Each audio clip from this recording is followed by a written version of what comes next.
سلام هامي تعلو كبراتن ازي برايم تقرينيا يو نحزينا باخون كبصحي قبازو بلنا يوم قداسي معبالتات كم سعب قريبنا لنا بيشي تخلالتنا چانانا سبسكرايب لنا قبرهم كتكاهتو لنا نعدم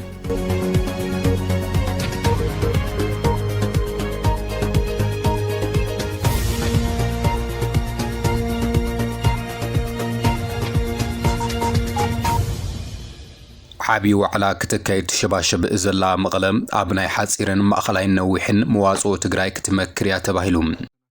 قعزو آيتا جيتاتشو ردا ناب معراب تقراي ملاشتو هايبو ولوم حواحاتن جنرال تادسو ردن آب ملاشوم حد من قصاصات مزازالو وكبل قليسوم اللوم زي خمزيلو نحلو سالساي ويانا تقراي عقداس ملأختي زارقحن لهم سالساي ويانا تقراي لو مسوني عاب زوز وصومنا مقلسي تمزابلتي بوحس من قدي خمود ما بسناي فقادهم ناب بيتهم كملوس مقبار نسندات عالم الخويق الكيدان بدو مؤزز فرو سوآوي مسل خوينو نرخبو زبال الصوت نسمعنات بريتورا سعيبو تمزابلتي دك بهرة تقراي سقا اتي سوآوي مسل كرخبو كوا قبو انت نبرم زاقيد اي تفز امانيلو لصوت آب مبرق أفريقيا زمعبل زلو زسكف خونتات عالم برقيقي كتاتلو مهلاو آب زقلس ألو زل أوان إثيوبيا آب العليل ألاونت إرترا زمززتو حادش كاردي آزرارا بخوين اللوم لعلواي جنرال منغستي السودان آب تحت قزصر آب عيلة زبالة RSF عربت البرهان بس يحلق بالقليس اللوم نفاريت أمريكا آب دوبات چاينا محمشاشاون تسميع اللوم نايزيومن خالوتن زرزر كنسمعكم هنا حابيركم ناسنحو چانلنا سبسكرايب بنا قبركم تختلونا عابيو على كتكايد تشباشب الزلا مقلة عبناي حاسيرن مأخلاين نوحن مواصو تقراي كتمكر ايا تباهلوم مقلة عابي استبهال بانال زت كتكايد مخانا يتفليتو زلم اجندا تقراي حيزو اب استفلالي مدرخات زنتف زلو حزباوي ركبات تقراي نصباح عابي مدرخ عدالي كم زلو تفليتو لهم قباي حزباوي ركبات تقراي اب تقراي حبر او مردان مفتار زحجز عقب استسمي سند عدالي كم زلو دما تقاليتو لهم قباي حزباوي ركبات تقراي اب تقراي ناي حاسيرن مأخلاين نوح وان مواصو مز ملكتهم عقلات نايزة كايرو زتن ميتن وصيت زبلهم زتتاتو مصنعتو عقب استسمي سند عدالي كم زلو يغليسو زلهم ازيد ما عقب نوحسنا بهر بزبل رأسي اب قداي عدي حبراوي مدمدمتا اتي قباي صباح مدرخ كم زكايديو حبير زلهم قباي حزباوي ركبات تقراي تطايشو اب سراحي حلفهم اب زلو خلت عمتات اب تقراي بهراو مردا كهلو ساعتات كم زقبرن بهراوي ميزان تقراي تمعراريو عقمي مدردار حزبي حافظ قبلن سقماتن تقارنوتاتن بلزف كفتحو عقمي تقراي كأكبن نبروحا كوعلن حاويسخا بركت زبلوانينات ان عمم كمسان حدما حبرو لهم اب تقراينا حاسيرن مأخلاين نويح وان مواصوتات حيزو مزملكتهم اكلات زتن ميتن ان قبرت صنيحو زبله اتي غبايم وصيت زتتاتون مصنعاتون دما عقب استسمي سند عدالي كم زلو يغليصو زلهم اب تقراين زخون اكالن دحريت غديفو زي خيد اكواداس بلزبن مردان نخل حيلي بمسغار ابيلو بهر زدحنن مواصو انفيتو نستفلالو አካላት አቅሪቡ ተግባራዊ ንክኸውን እናጸውዕ መጽኡ ክብል ድማ ገሊጹሎም በመዃኑ ድማ አገብ ንውሕስና ብሄር ብዝበር እሲ አብ ጉዳይ ትግራይ ሓበራዊ መደምደምታ ጉባኤ ዘንፈቶ ዘሎ መዋጾ ዝዘተየሉ መድረኽ ጽባሕ 18 ጥቅምቲ አዳልዩ ምህላው ጸብጻባት ትግራይ ቲቪኦም አመላኺቶም ዘለው ግን ወልቃይት ጥያቄ መመልከት ለትግራይ ክልል የቀረበ ነገር የለም ምንም እዚህ ውስጥ እኔ ቴሌፎን ወኪያ አይደለም የተናገርኩ ያለሁት كلام أبزهني أنك سكاسي والقايت يا كتبلو غوندرا كاهم كيد أنك سكاسي سلنا تياكيو مقرب يالله بتلكللونه هيك كمان قسم يسكمتونه يمان نتياكي خلي بتقرأ كل لستيال أهم من لو درجة والقايت بال كمارا كل المجاي جنايم أنت هاي كل ما تغير من درجة خلت كلها جنون ناظري كمان يزيد كايت ولا جوش كشري لك غوندرا ويتمي سرسلزي بيت نسيان كجمر من البلد يا يلبس على هون بزوم الجفان بد አይ ቤት ሽሬ እናንተ ሰጠን ሲልቡን እንግዛው ተባለ ገንዘብ እቃ እንጂ የወልቃይት ጠገዴ ስነ ልቦና አልገዛው ማንነቱን አልገዛም ብዬ ነው ማምነው ማንንም አይገዛኝ ገንዘብ እቃ ነው የሚገዛው ስነ ልቦና ሊገዛ አይችልም ለዛም ነው ጎንደር ላይ የወሰደ የወልቃይት ጠገዴ ሀብቱን ያፈሰሰ በስነ ልቦና አይደለም በመኖር በኢትዮጵያዊነት ግን መኖር ይችላልላችሁ አሁንም ድረስ ብዙት እየቀጠለ ያለው በዚህ መተማመናለን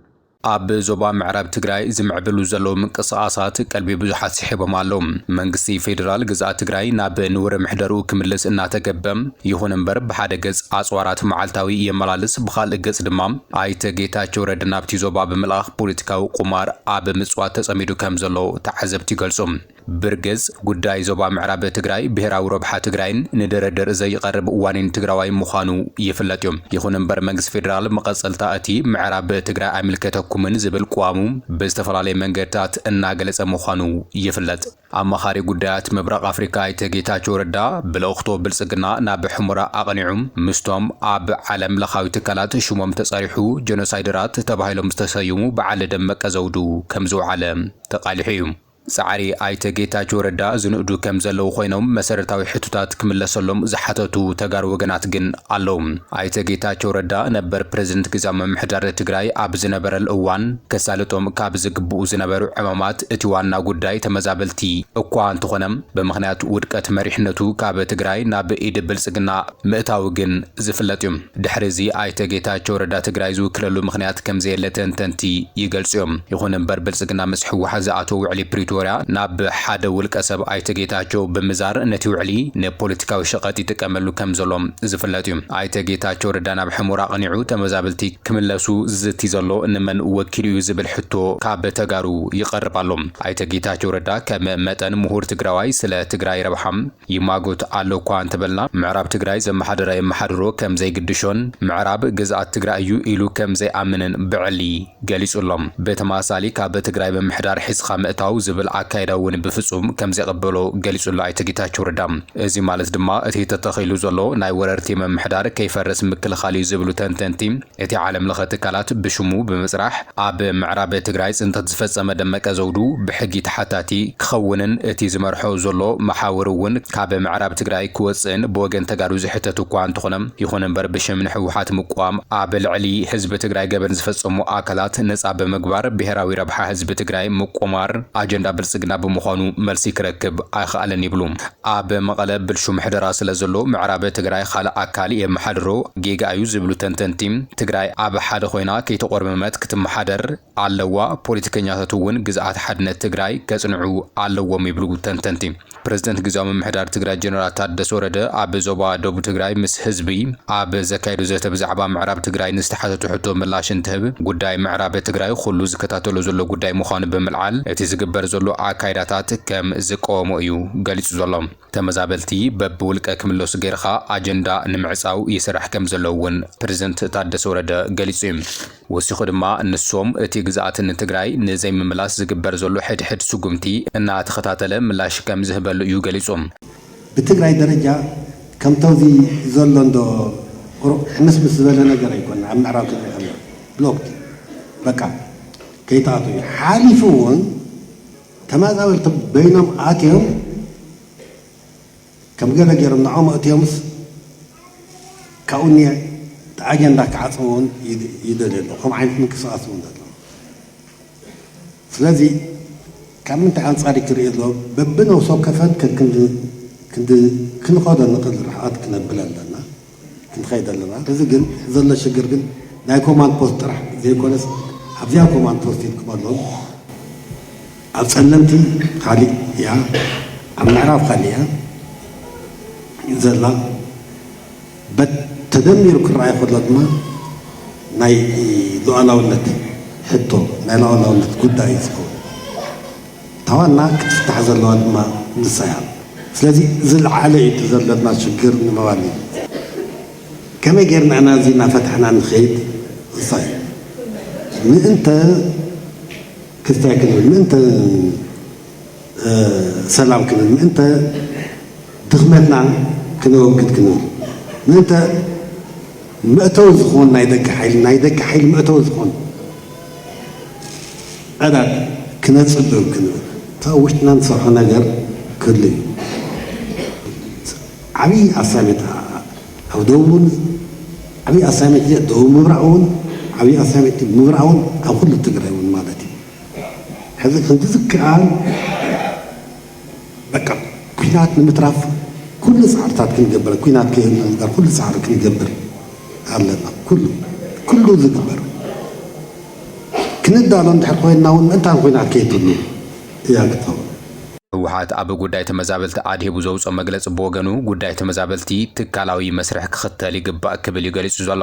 እዚ ከምዚ ኢሉ እናሃለወ ሳልሳይ ወያነ ትግራይ ኣገዳሲ መልእኽቲ ዘርጊሑሎም ሳልሳይ ወያነ ትግራይ ሎሚ ሰኒ ኣብ ዘውፅኦ ሰሙናዊ መግለፂ ብወገኑ መላእ ማሕበረሰብ ፖለቲካ ትግራይ ንጉዳይ ውሕስ ምምላስ ተፈናቀልትን ጉዛታዊ ሓድነት ትግራይን ግቡእ ትኩረት ክወሃብ ዝፀውዐ ኮይኑ መንግስቲ ፌደራል ንሕገ መንግስትን ስምዕነት ፕሪቶሪያ ብምኽባር ዝተኸሎ ዘይሕጋዊ ምምሕዳር ክፈርስ ክገብርን መሓውር ፀጥቱ ድማ ኣብ ምዕራብ ትግራይ ዘይሕጋውያን ኣካላት ካብ ዝህብ ከለላ ርሒቆም ጠመቶም ዓለም ለኻዊ ዶባት ኣብ ምውሓዝ ከተኩሩ ዝፀውዐ ኮይኖም ግዛታዊ ሓድነት ትግራይ ክኽብርን ተፈናቀልቲ ደቂ ትግራይ ብቁልጡፍ ናብ መረበቶም ክምለሱን ሳወት ፀውዕሎም ተመዛበልቲ ብውሕስ መንገዲ ከምኡ ድማ ብሰናይ ፈቃዶም ናብ ቤቶም ክምለሱ ምግባር ንሰንዳት ዓለም ለኻዊ ቃል ኪዳን ብድሙቕ ዘስፈርዎ ሰብኣዊ መሰል ኮይኑ ንረኽቦ ዝበለ ሳውት ንስምዕነት ፕሪቶሪያ ስዒቡ ተመዛበልቲ ደቂ ብሔረ ትግራይ ጸጋ እቲ ሰብኣዊ መሰል ክረኽቡ እኳ ግቡእ እንተነበረም ዛጊድ ኣይተፈጸመን ኢሉ ኣሎ ሳውት እዚ እውን ዝተመዛበሉ ወገናትና ናብ ዓዶም ዓውዶምን ክምለሱ ግድን ኮይኑ እዚ ክኸውን መንግስቲ ፌደራል ንገደብ ስልጣኑ ተሳጊሩ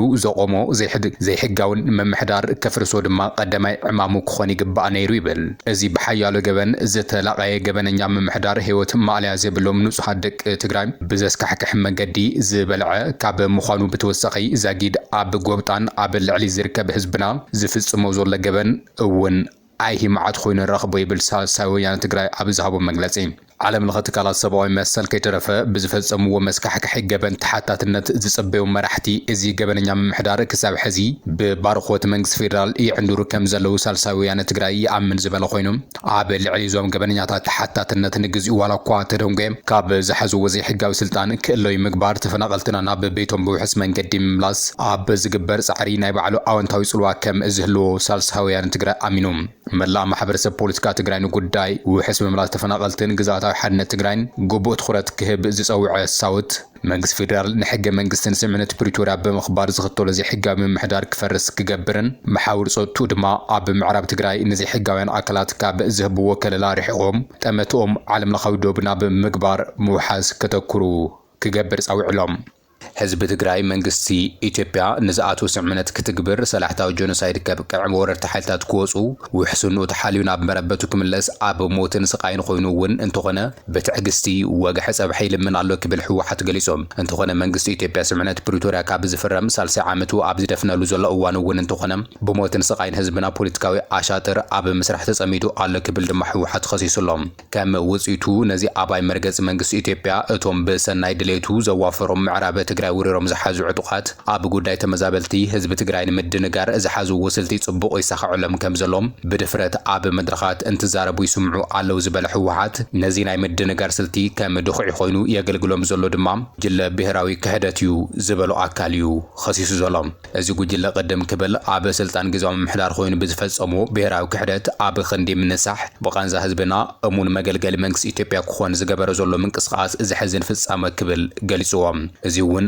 ኣብ መዋዕል ምዝገቢ ክብል ገሊጹ ህወሓት ወሲኹ ትግራይ ደጋጊሙ ዝብድል ዘሎ ዝበለው ጉጅለ መሳርሒ ሒዞም ኣብ ልዕሊ ላዕላውነትን ህልውናን ትግራይ ዝወፈሩ ጆኖሳይደራት ኮይኑ ይቕጽላሉ ክብል ድማ ኸሲሶም መንግስቲ ኢትዮጵያ ንዝኣተወ ውዕሊ ንጎኒ ገዲፉ ዕጡቃት ብምውፋር ባንዳታት ብምዕሳብን ኣብ ልዕሊ እቲ ምእንተ ሰላሙ ተጸሚሙ ዘሎ ህዝቢ ትግራይ ዝፍጽሞ ዘሎ በደል ጠጠው ከብል ይግባእ ዝበለ ውድብ ህወሓት ዝተመዛበሉን ዝተሰደዱን ወገናት ውሕስንኦም ተሓልዩ ናብ መረበቶም ይመለሱ ክብል ዳግማይ ፀዊዖም መንግስቲ ኢትዮጵያ ብዝኣተው ውዕሊ መሰረት ወረርቲ ከምኡ እውን ኣባይቲ ህዝብና ሰይሮም ዝኣተው ሰፈርቲ ካብ መሬት ትግራይ ብምውፃእ ጉዳይ ምምላስ ተመዛበልቲ ትካላዊ መስርሕ ሒዙ ብመሰረት እቲ ስምዕነት ክፍጸም ግቡእ ክዋፃእ ይግባእ ክብል ጻውዒ ተቕሪቡ ህወሓት ማሕበረሰብ ዓለም ጉዳይ ተመዛበልቲ ዕልባት ክረክብ ክትሓባበር ድማ ህወሓት ጻውዒ ተቐሪቡሎም ዓለም ኣብ ምብራቕ ኣፍሪካ ዘሎ ኩነታት ፀጥታ ብንቕሓት ኣብ ምክትታል ምህላዋ ዝፍለጥ ኮይኑ ኣብቲ ዞባ ዝዓረዱ ክልተ ገበቲ ሓይልታት ኣትዮም ዘሎ ምትፍናን እውን ብሚድያታት ዓለም እናተቃልሐ እዩ ዘሎ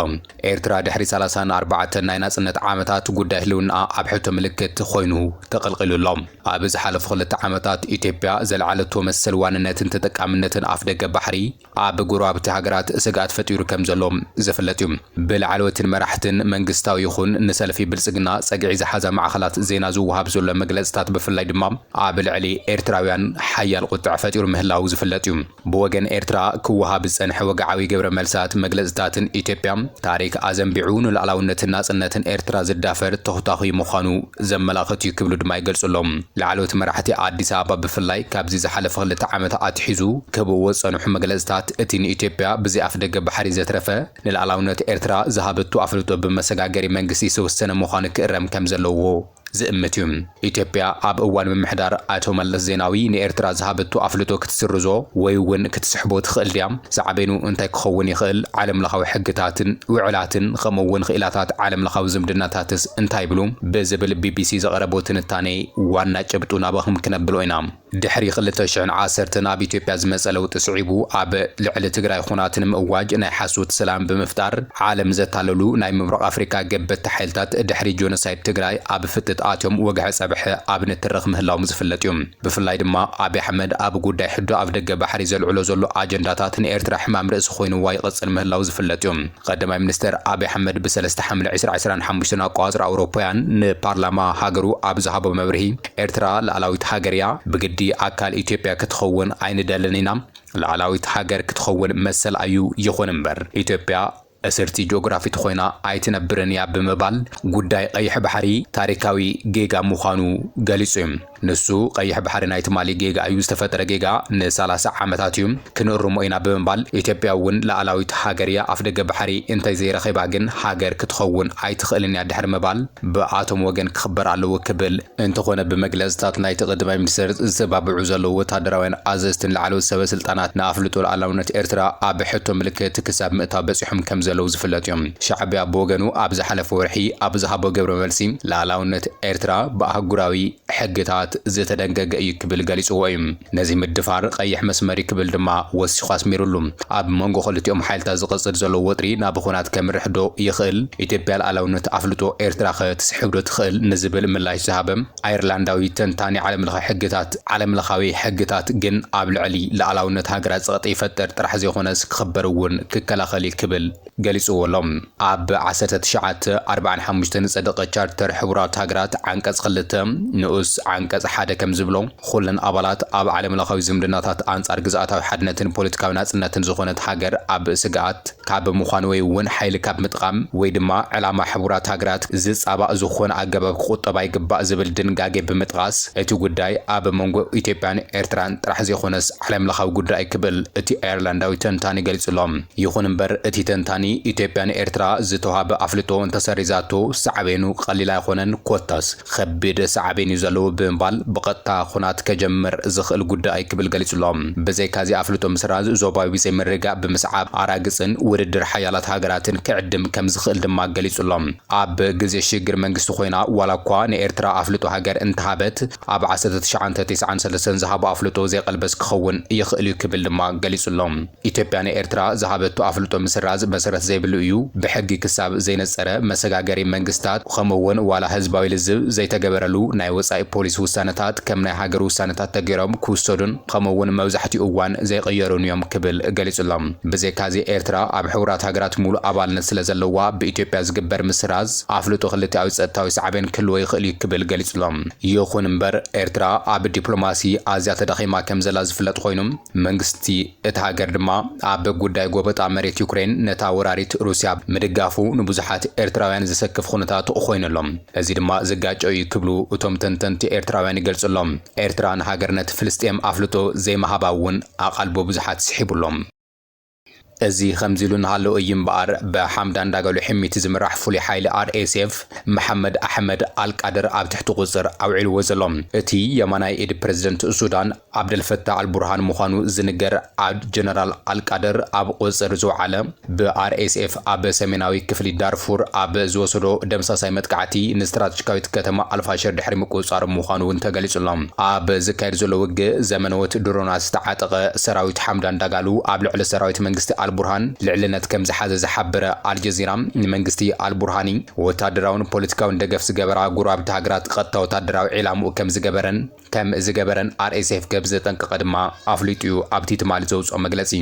ኢትዮጵያ ጅቡቲ ሶማል ኤምሬትስ እስራኤልን ካልኦትን ደገፍቲ ሓምዳን ዳጋሎን እንትኾና ሻዕብያን ኢራንን ሕወሓትን ድማ ደገፍቲ አልቡርሃን ከም ዝኾና ጸብጻባት ይሕብሩ እዮም خلت نفرت وقعت أمريكا عب دوبات تشاينا تحمششن اللوام خلت نفرت وقع أمريكا عب بحري دوب تشاينا تحمششن مهلاون أبساباتك عليهم خلت نفرت وقع نا أمريكا عب وشتي 3 دقائق فللي عب بحري دوب تشاينا كم تحمششات تسمع لهم اتحادقا اتنفرتي عب بحري دوب تشاينا لمود سرحن عب زكايد الزنبر أوان كم زقات مدمات تقليص لهم زنبرو حمشت سرحتنياتات كابتي حادقا كم سترفون اتنستحمششان نفرتي ناب حيل بحري أمريكا كم استملسان تحبرهم بريزيدنت ترامب نتيف السامة زي تلمدى كبل بمجلس من البات ناين داديس أجام كون كم زخل تزاري بمعلوم سبب سلطانات اتي مخنيات حدقا إيسار كم زلون أب قرب أوان هزبي نمك كم زجلسن زخونة تحابي وزترف نجر كم زيل عمل خيتو معلوم قال عفنيا منستر قداتوس أي تشاينا جو جاكون بوغنو منقص تشاينا بزعبات حدقا نايتن خلتنا فرتي حيل بحري مرمرا كم زجمرة فوكس نيوز يو سأبصي بظلام كبرانن امبارخ سنلومينا باخم زوارنا معبالتات نزيوم يمثل نيروم حابرهم ناس لتصنعهم عازينا نمسجن قنانا سبسكرايب بمغوار بيسبرا كتخونون قدمكم سسنا يتمنينا